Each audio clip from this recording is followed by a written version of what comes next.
Bukod sa marijuana sa chocolate candy na tinawag na chonky latte, may nabisto ring isa pang modus sa pagtatago sa droga, shabu, na ipinalaman sa stuffed toy.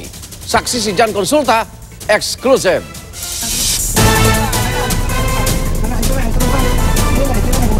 Wala ka madalang kaibigan mo. Pubuhin na nga daw.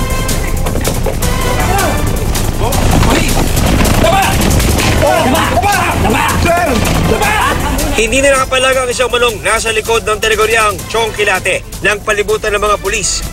Pinusasan ng engineering student na si John Allen Ledesma habang tangan ang maliit na container na puno ng gummy bears na pininiwalang may marijuana. Nang puntahan at mabuksan ang kanyang sasakyang nakaparada sa tabi ng kanilang eskwelahan, tumambad ang isang compact grinder ng marijuana, 5 wooden pipe, isang jar na puno ng pininiwalang marijuana o 2 container ng marijuana gummy bear at 3 container ng mixed chocolate liquid na may halo na umanong marijuana.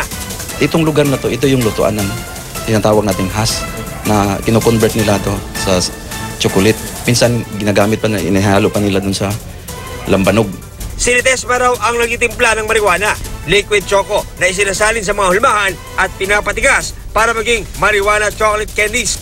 Meron pa po siyang mga kung sino yung mga bumibili at saan niya kinukuha yung source ng marijuana. Sa lahat ng mga magulang at sa lahat ng mga schools na iwasan po natin yung pagbibili ng mga pagkain na kung saan ino-offer na sa tabi-tabi lang sir na baka ito hinaluan ng marijuana. Doon lang po sa mga kaibigan ko. Sa EDSA Pasay, 1 kilo ng shabu na nakapalaman sa mga stuffed toy ang nasamsam ng PIDEA. Hiniwa ang orihinal na tahi ng stuffed toys. Tinanggal ang nakapaloob dito, saka isinuksok ang bulto-bultong high-grade shabu.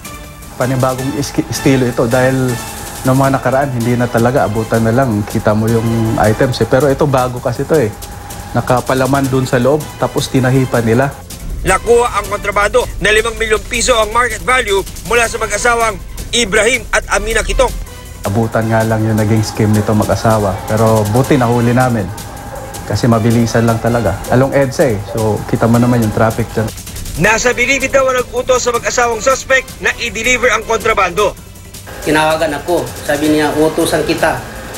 May katagpo ka. Based on our investigation, ito yung mga pinapatakbo ng mga connections galing sa Bilibid.